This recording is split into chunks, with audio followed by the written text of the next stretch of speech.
BJP केंद्रीय चुनाव समिति की 10 जनवरी को हो सकती है बैठक। सूत्रों के मुताबिक मीटिंग में दिल्ली चुनाव के लिए 30 उम्मीदवारों वाली दूसरी लिस्ट पर लगेगी मुहर।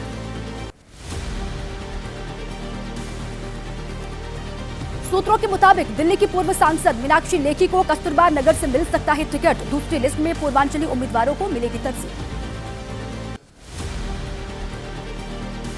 दिल्ली कांग्रेस आज अपनी दूसरी गारंटी का करेगी ऐलान। राजस्थान के पूर्व सीएम अशोक गहलोत 25 लाख तक के स्वास्थ्य बीमा से जुड़ी योजना की कर सकते हैं घोषणा।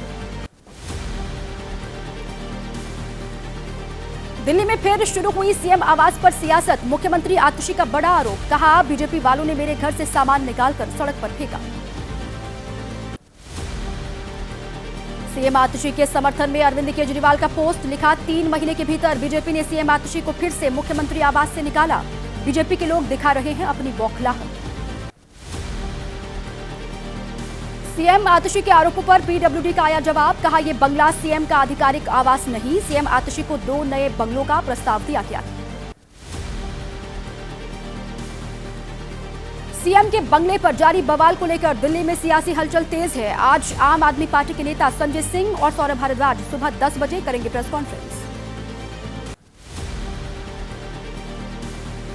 सीएम के बंगले के बवाल के बीच असम के सीएम हिमंता बिस्वा शर्मा बोले, शाहजहां ने बनवाया ताजमहल और अरविंद केजरीवाल ने बनवाया शीश महल, इसे म्यूजियम घोषित कर देना चाहिए।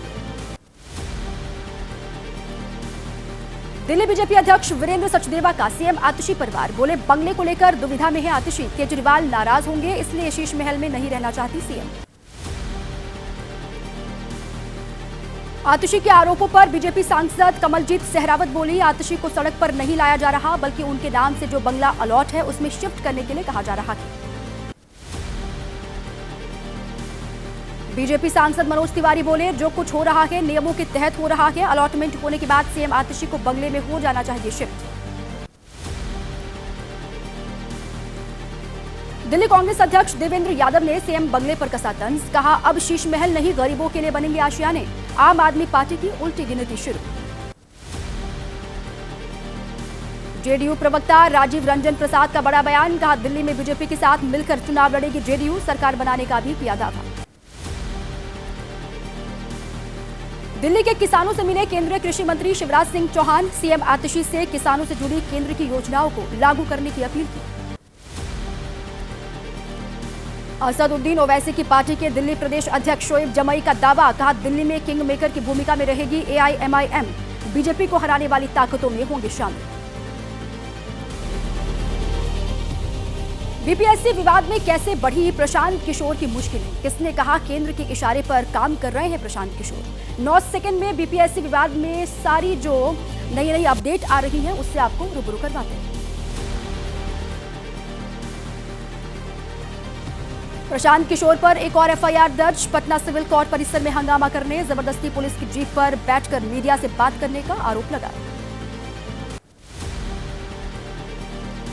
जन सुराज पार्टी के प्रमुख प्रशांत किशोर के अनशन के दौरान इस्तेमाल की गई वैनिटी वैन पर विवाद जारी है। परिवहन विभाग के मुताबिक गाड़ी के कागजात में कई तरह की गड़बड़ियां हैं। वैनिटी वैन के ड्राइवर का दावा, पूर्णिया के पूर्व सांसद पप्पू सिंह है वैन के असली मालिक। 2019 में बीजेपी से कांग्रेस में शामिल हुए थे पप्पू सिंह। आरजेडी सांसद सुरेंद्र यादव ने प्रशांत किशोर पर दिया विवादित बयान, केंद्र सरकार के इशारे पर काम करने का लगाया आरोप, कहा छात्रों का भला सिर्फ तेजस्वी ही कर सकते।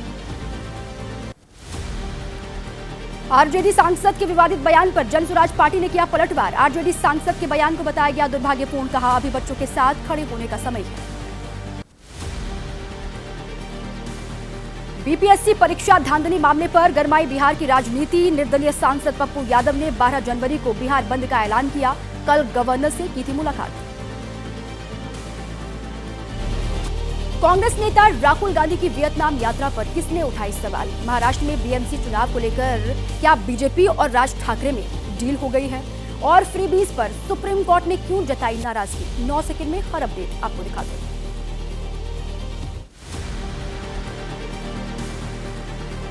पीएम मोदी आज आंध्र प्रदेश के विशाखापट्टनम में मेगा शो करने वाले हैं। रोड शो के बाद 2 लाख करोड़ से ज्यादा की योजनाओं का करेंगे उद्घाटन और शिलान्यास।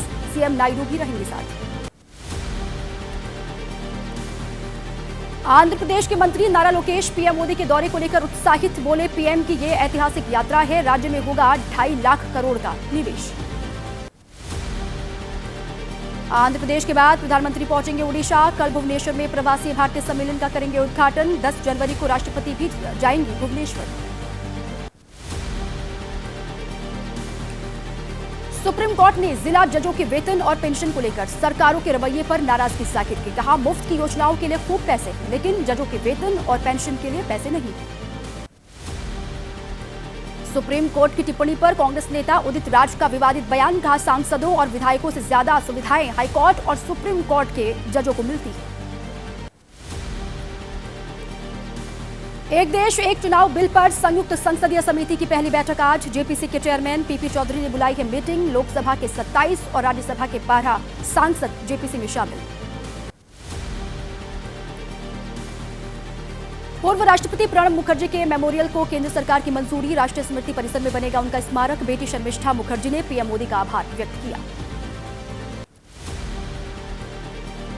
प्रणब दा के स्मारक को केंद्र से मिली मंजूरी पर जेडीयू ने खुशी जाहिर की। राजीव रंजन प्रसाद ने कहा, प्रणब जी देश के महान नेता थे, दिल्ली में स्मारक बनाने का फैसला एकदम सही। राहुल गांधी की वियतनाम यात्रा पर असम की सीएम हेमंता बिस्वा शर्मा ने कसा तंज। बोले, राहुल को परवाह नहीं कोई मरता है या नहीं, उनकी पार्टी चलती रहेगी। दिल्ली में कांग्रेस का नया मुख्यालय बनकर तैयार। 9A कोटला होगा नया पता। 15 जनवरी को सोनिया गांधी करेंगी पार्टी के नए दफ्तर इंदिरा भवन का उद्घाटन। टीएमसी नेता कुणाल घोष ने ममता बनर्जी की तुलना सुभाष चंद्र बोस से करने वाले बयान पर सफाई दी। उन्होंने कहा, देश का पहला प्रधानमंत्री नेताजी सुभाष चंद्र बोस को होना चाहिए था। झारखंड में सीएम हेमंत सोरेन से मुलाकात के बाद निर्दलीय सांसद पप्पू यादव बोले, कांग्रेस चाहती है बिहार के गठबंधन में झारखंड मुक्ति मोर्चा की हो हिस्सेदारी। अखिलेश यादव की प्रस्तावित साइकिल यात्रा पर बीजेपी प्रवक्ता राकेश त्रिपाठी बोले, विपक्ष के नेता के तौर पर अखिलेश असफल, एसपी की साइकिल हो चुकी है पंक्चर। कुलपतियों की नियुक्ति पर तमिलनाडु के सीएम एमके स्टालिन ने केंद्र पर निशाना साधा। कहा, यूजीसी का मसौदा राज्य के अधिकारों पर प्रहार है, मसौदे में राज्यपाल को दी गई है शक्तियां। दिल्ली में यमुना जल समझौते को लेकर केंद्रीय मंत्री सीआर पाटिल के साथ राजस्थान और हरियाणा के सीएम के बीच हुई चर्चा। भजनलाल शर्मा बोले, जल्द डीपीआर का काम शुरू होगा। मुंबई में बीएमसी चुनाव की हलचल तेज। राज ठाकरे ने बैठक में तैयारियों का लिया जायजा। सूत्रों के हवाले से खबर है, बीजेपी से गठबंधन करने को लेकर मीटिंग में हुई चर्चा। अब आगे बढ़ते हैं। 9 सेकंड न्यूज में आपको किसान आंदोलन की हर बड़ी खबर दिखाते हैं। यूपी के शामली में किसानों ने किया प्रदर्शन। भारतीय किसान यूनियन के नेतृत्व में किसानों का हल्ला बोल। केंद्र सरकार पर किसानों से किए गए वादे पूरे नहीं करने का आरोप। खनौरी बॉर्डर पर किसान नेता जगजीत सिंह डल्लेवाल के आमरण अनशन का आज 44वां दिन। पंजाब सरकार के नुमाइंदे उनकी बिगड़ती तबीयत को लेकर बातचीत कर सकते हैं। संयुक्त किसान मोर्चा ने डल्लेवाल की बिगड़ती सेहत पर जारी किया बयान। कहा, अगर कुछ अनहोनी हुई तो हालात संभालना केंद्र की सरकार के लिए मुश्किल हो जाएगा। खनौरी बॉर्डर पर बैठे किसान नेता सरवन सिंह पंढेर बोले, पीएम मोदी किसानों को लेकर चिंतित नहीं, 13 जनवरी के बाद आंदोलन तेज करने की धमकी दी। असम की खदान में फंसी 9 जिंदगियों को लेकर क्या अपडेट है, 9 सेकंड न्यूज में देखिए देश की बाकी बड़ी खबरें। असम के दीमा हसाओं में खदान में फंसे 9 मजदूरों को सकुशल निकालने का प्रयास लगातार जारी है। रेस्क्यू में सेना, असम राइफल्स के साथ कई टीमें शामिल हैं। पानी भर जाने की वजह से खदान में फंस गए थे मजदूर। असम की कोयला खदान में मदद के लिए पहुंची सेना। एयरफोर्स के MI-17 हेलीकॉप्टर से पहुंचाई गई विशेष टीम। हाईटेक उपकरण से लैस है सेना का विशेष ये टुकड़ी। लंदन पहुंचे लोकसभा स्पीकर ओम बिरला ने संग्रहालय में बाबा भीमराव अंबेडकर को नमन किया। भारत सरकार ने बाबा साहब के आवास को संग्रहालय कन्वर्ट कर दिया। दिल्ली में गृह मंत्री अमित शाह ने 3 नए आपराधिक कानून को यूपी में लागू करने को लेकर समीक्षा बैठक की। सीएम योगी आदित्यनाथ राज्य के बड़े अधिकारियों के साथ मीटिंग में शामिल हुए। धर्मांतरण को लेकर छत्तीसगढ़ के सीएम विष्णुदेव साय का बड़ा बयान, कहा पढ़े लिखे लोगों का कन्वर्जन हो रहा है, चंगाई सभा के जरिए हो रहा है धर्मांतरण। महाराष्ट्र के बीड में मारे गए सरपंच संतोष देशमुख के परिवार वालों ने सीएम देवेंद्र फडणवीस से मुलाकात की, सीएम ने परिवार को दिया हर संभव मदद का भरोसा। बाबा सिद्दीकी हत्याकांड के आरोपी अनमोल बिश्नोई को भारत लाने की मांग उठी। बाबा सिद्दीकी के बेटे जिशान सिद्दीकी ने कहा, अमेरिका से मुंबई लाकर अनमोल बिश्नोई से की जाए पूछताछ। मंदिरों में वीआईपी कल्चर बंद हो, उपराष्ट्रपति जगदीप धनखड़ बोले, धार्मिक स्थलों में इसकी आवश्यकता नहीं है, समानता के नजरिए से समाज में वीआईपी संस्कृति की कोई जगह नहीं है। ख्वाजा गरीब नवाज की दरगाह पर पेश की गई कांग्रेस अध्यक्ष मल्लिकार्जुन खड़गे की चादर, कांग्रेस नेता इमरान प्रतापगढ़ी, टीकाराम जूली समेत कई नेताओं ने चढ़ाई चादर। अजमेर दरगाह पर चढ़ाई गई राजस्थान के सीएम भजनलाल शर्मा की भेजी गई चादर, अमन सद्भाव और भाईचारे की मांगी गई दुआ, अल्पसंख्यक मोर्चे के नेता ने पढ़कर सुनाया सीएम का संदेश। ख्वाजा गरीब नवाज के 813वें उर्स के मौके पर पाकिस्तान सरकार की ओर से भेजी गई चादर पेश जायरीन बोले, दोनों देशों में अमन चैन की दुआएं मांगी गई है। क्या मथुरा श्री कृष्ण जन्मभूमि शाही ईदगाह विवाद में आ सकता है कोई बड़ा फैसला? 9 सेकंड न्यूज में अब देश के बड़े कोर्ट केस से जुड़ी खबरों का वक्त हो गया है।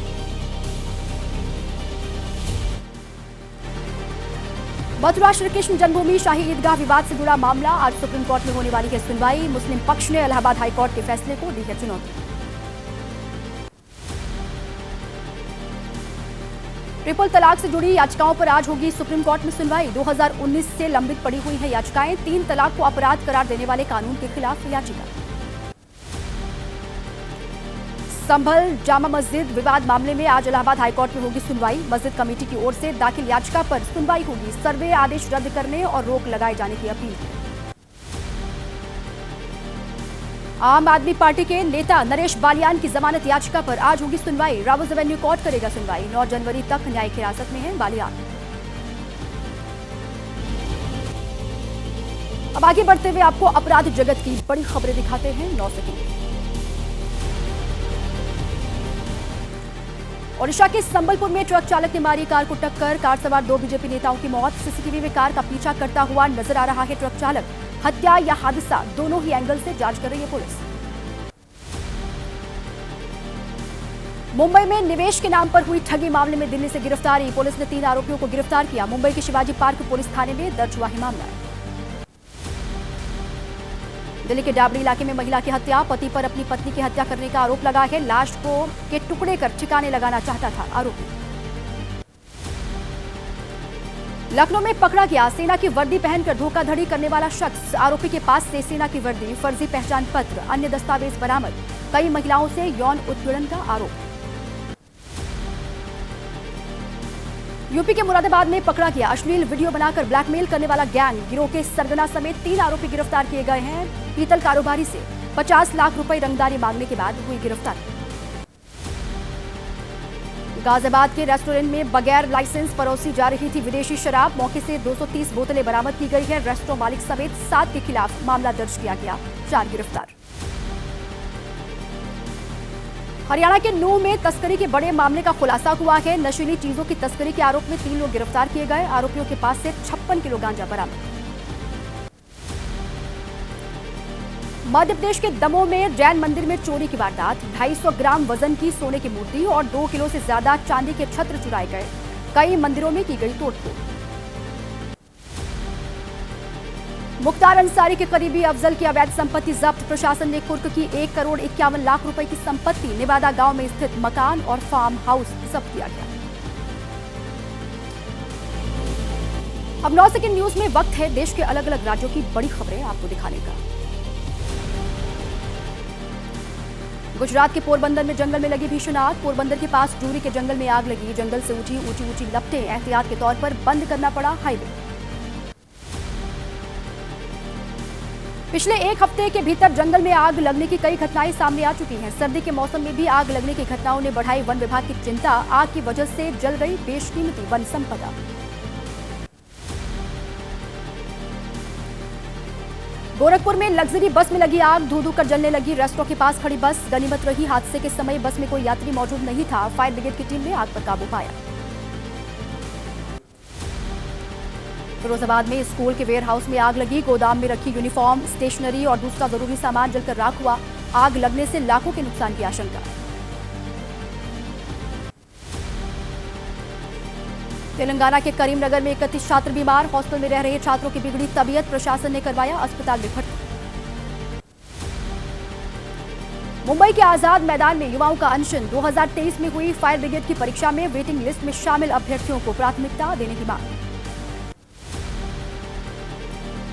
पंजाब के फाजिल्का में रेहड़ी दुकानदार की बेटी ने रोशन किया प्रदेश का नाम। अंडर 23 इंटरस्टेट T20 टीम की कप्तान चुनी गई बबली। पिता को बधाई देने के लिए लोगों का लगा तांता। गुजरात के कच्छ में बोरवेल में गिरी बच्ची की नहीं बच पाई जान। 34 घंटे बाद बोरवेल से बाहर निकाली गई थी बच्ची। परिवार में मातम का माहौल। अब जल्द ही महाकुंभ का आगाज होने वाला है। महाकुंभ की तमाम बड़ी खबरें आपको दिखाते हैं 9 सेकंड। प्रयागराज महाकुंभ में आज निकलेगी वैष्णव संप्रदाय के तीनों अणी अखाड़ों की पेशवाई। निर्मोही, निर्वाणी और दिगंबर अखाड़े के संतों का होगा कुंभ क्षेत्र में प्रवेश। बीजेपी सांसद साक्षी महाराज का मौलाना शहाबुद्दीन पर पलटवार। कुंभ पर दिए गए बयान को लेकर कहा, जिहादी और विरोधी लोग इस आयोजन के महत्व और उसकी लोकप्रियता को पचा नहीं पा रहे। प्रयागराज महाकुंभ के लिए मेरठ से 30,000 थाली और थैले रवाना। महाकुंभ को प्रदूषण मुक्त बनाने के लिए संघ की ओर से अभियान। पूरे देश से 1.5 करोड़ थाली थैले भेजे जाएंगे प्रयागराज। महाकुंभ को लेकर संगम नगरी प्रयागराज में नजर आ रही है गजब की रौनक। कुंभ मेला क्षेत्र में आखिरी फेज में तैयारियां। 13 जनवरी से शुरू होने जा रहा है महाकुंभ। महाकुंभ में विशेष आकर्षण का केंद्र बना digital Mahakumbh experience centre. Mahakumbh के बदलते स्वरूप को दर्शाया गया। 10 जनवरी से आम श्रद्धालुओं के लिए खुलेगा सेंटर। अब देश भर के मौसम का मिजाज कैसा गया आपको दिखाते हैं 9 सेकंड न्यूज में हर खबर। लोगों को अभी नहीं मिलने वाली है सर्दी से राहत। पश्चिमी हिमालय क्षेत्र और उत्तर पश्चिम भारत में न्यूनतम तापमान में 3 से 5 डिग्री गिरावट की संभावना। राजधानी दिल्ली में जारी है शीतलहर का सितम। सराय काले खां में बने रैन बसेरे में लोगों की भीड़। ठंड से बचने के लिए शेल्टर हाउस पहुंच रहे हैं बहुत बड़ी संख्या में लोग। कोहरे की चादर में लिपटे राजधानी दिल्ली और एनसीआर के कई इलाके। द्वारका सेक्टर 28 इलाके में छाई धुंध की चादर। द्वारका एक्सप्रेसवे पर छाया घना कोहरा। हिमाचल प्रदेश के कुफरी में लगातार जारी है बर्फबारी। बर्फीले मौसम का लुत्फ उठा रहे हैं बहुत बड़ी संख्या में सैलानी।